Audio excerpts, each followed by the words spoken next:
on va dans sa maison, on le voit quand il se lâche après la chair, quand il rigole, quand il mange, quand il a faim, quand il pleure, quand il manifeste les signes de l'humanité. Et quand on est habitué à ça, si on ne se rend pas compte, on peut commencer à perdre la notion du sacré et le considérer comme ordinaire. Et finalement, on sera près d'un prophète, mais on ne va plus rien bénéficier. Parce que là où il y a le sacré, il y a la vie et il y a la mort. Et la francophonie aujourd'hui, et je peux peut-être dire la RDC aujourd'hui, est tombée dans le piège de la familiarité, de la désacralisation. Donc, l'homme de Dieu, c'est quelqu'un, on peut commenter sur lui n'importe quoi sur Internet, on peut dire n'importe quoi, tout le monde peut mettre la bouche sur sa vie, sur sa femme, sur ses enfants.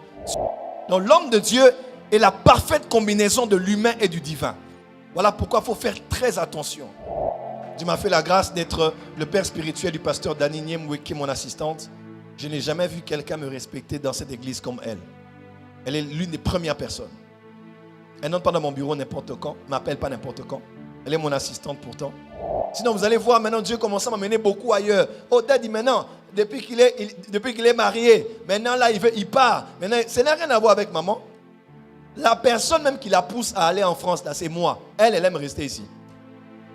Ça, c'est pour votre information.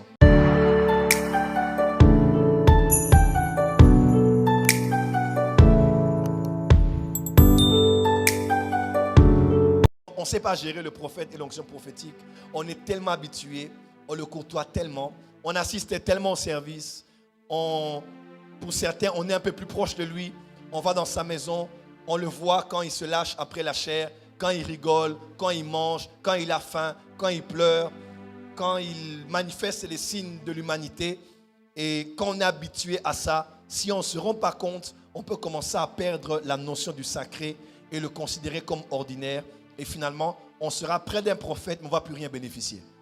Voilà pourquoi, quand l'arche était conduite quand l'arche était dirigée par qui? Par les sacrificateurs, vous allez voir dans les Écritures, on avait établi 2000 coudées de la distance entre l'arche et le peuple. Amen, amen. Il faut être près de l'homme qui a l'arche de Dieu, mais il faut aussi être éloigné. Voilà pourquoi dans Psaume chapitre 2, quand on parle même de comment on doit être avec le Fils, on dit servez-le avec des tremblements. Donc même quand vous le servez là, tremblez.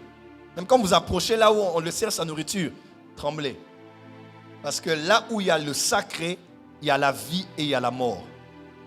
Et la francophonie aujourd'hui, et je peux peut-être dire la RDC aujourd'hui, est tombée dans le piège de la familiarité, de la désacralisation. Donc, l'homme de Dieu, c'est quelqu'un, on peut commenter sur lui n'importe quoi sur Internet, on peut dire n'importe quoi, tout le monde peut mettre la bouche sur sa vie, sur sa femme, sur ses enfants, sur son église. Un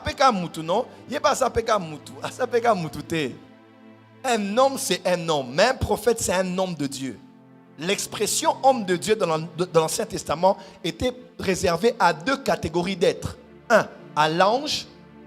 Vous allez voir dans l'histoire de Manoach, quand on parle de l'homme de Dieu, même dans l'histoire de Samson, on parle de l'homme de Dieu. Samson, ou même on parle de l'homme de Dieu. Parce que c'est l'homme de Dieu peut être aussi identifié comme l'ange. L'ange est appelé l'homme de Dieu, d'une apparence humaine mais attaché au divin. Et dans Deutéronome 33, quand on parle de Moïse qui a béni, Jacob a béni les 12 fils. Mais plus tard, Moïse a béni les 12 tribus qui portaient les noms des 12 fils et qui étaient leurs descendants. On dit Moïse, l'homme de Dieu, les a bénis. Quand on parle de l'homme de Dieu, si je suis un homme de Dieu, que le feu descende. N'est-ce pas? L'expression homme de Dieu revient plusieurs fois. C'est pour parler des prophètes. Donc un prophète n'est pas un homme. Un prophète est un homme de Dieu.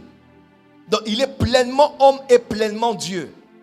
Il a ces deux dimensions qui travaillent avec lui.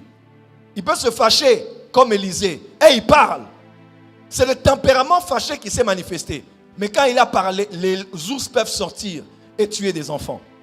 Donc l'homme de Dieu est la parfaite combinaison de l'humain et du divin.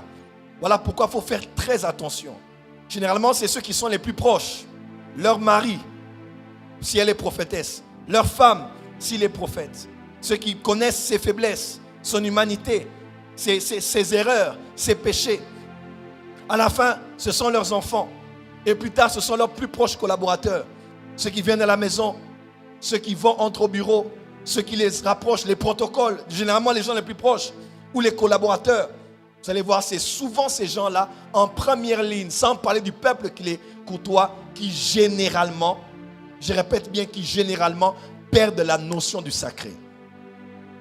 J'ai béni Dieu parce qu'à la porte des cieux, je trouve que c'est un peu différent. Dieu m'a fait la grâce d'être le père spirituel du pasteur Dani Niemwe, qui est mon assistante. Je n'ai jamais vu quelqu'un me respecter dans cette église comme elle. Elle est l'une des premières personnes. Elle n'entre pas dans mon bureau n'importe quand, ne m'appelle pas n'importe quand. Elle est mon assistante pourtant. Quand elle vient en ma présence, c'est une mère de famille. Elle a été dans une grande famille de ce pays qui a dirigé ce pays.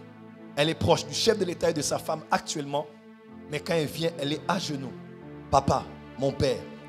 Et vous savez, vous tous ici, chaque fois qu'elle vous gronde à l'église, elle dit, vous ne pouvez pas faire ça à mon père spirituel. Vous êtes là, non?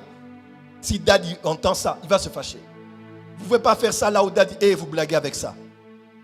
Quelqu'un m'entend? Donc, avant d'être mon assistant, ce n'est pas forcément quelqu'un qui prêche et prophétise. Mais c'est une dimension de loyauté.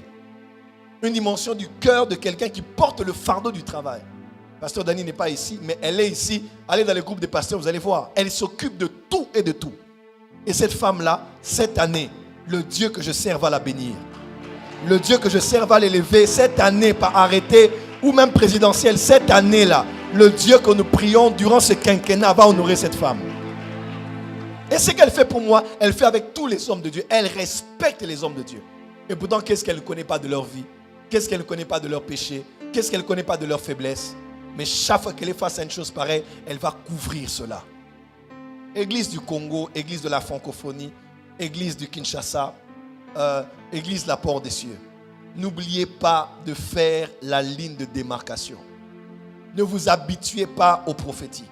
Ne vous habituez pas aux prophètes. Et moi je vous dis ici comme votre père, ne vous habituez pas à moi. Sinon, vous allez voir d'autres gens venir de très loin, être bénis ici. Mais vous qui êtes là, vos vies ne changent pas. Sinon, vous allez voir maintenant Dieu commence à m'amener beaucoup ailleurs. Oh, Daddy, maintenant, depuis qu'il est marié, maintenant là, il part. Maintenant, ça n'a rien à voir avec maman. La personne même qui la pousse à aller en France, là, c'est moi. Elle aime rester ici.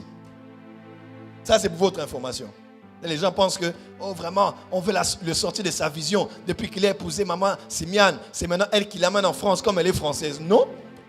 On s'est toujours disputé avec elle. Elle dit, moi je suis française. Je me suis dit, j'épouse un Africain pour vivre en Afrique. Toi tu me ramènes en France. Quelqu'un me comprend? Ah, bon, moi ni c'est hein? Et c'est la vérité. Donc, tout bas. Vous allez pécher pour rien. C'est pas elle, c'est moi.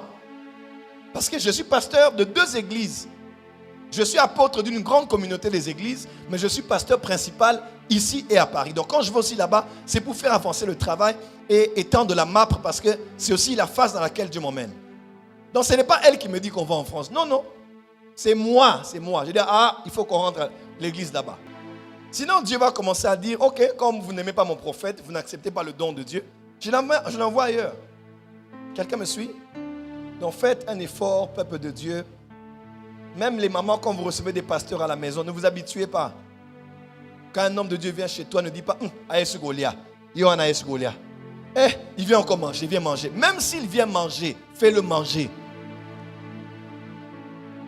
On les connaît, non? Il y a aussi ceux qui viennent là, vous me savez, il sait que c'est l'heure de manger là, il est venu manger. Faites-le manger. C'est pas grave. C'est pas grave. N'est-ce pas, Élie avait insisté à la femme de lui donner à manger? N'est-ce pas, c'est tout ce qu'ils avaient à manger et l'homme de Dieu mangeait ça? L'enfant de la femme regardait le prophète de loin en train de manger. Il dit, tout ce que tu as, donne-moi, je vais manger. Et le prophète là-bas, la fois dit, il n'a même pas pitié à Zangamawa. Comment un prophète vient chez vous, il n'a même pas la compassion. Il demande toute la bouffe pour manger. Et pourtant, c'était ça leur bénédiction. Honorez les hommes de Dieu. Ne les traitez pas comme des mendiants. Oh, tu n'as pas dit amen. Qu'il ait une grande église ou pas, qu'il ait une grande page Facebook ou pas, qu'il soit connu ou pas, que son église ait des millions en ligne ou pas, respectez les ones de Dieu, respectez les serviteurs de Dieu. Des fois, ceux qui ont le plus Dieu même sont ceux qui ne sont pas connus. Ceux qui sont connus là, des fois, ils sont tellement occupés qu'ils ne prient même plus, ils ne jeûnent même plus, ils ne se consacrent même plus. Mais des fois, c'est ceux-là qui n'ont pas beaucoup, qui ont le temps encore de chercher Dieu pour vous. Dis à ton voisin, respectez le sacré.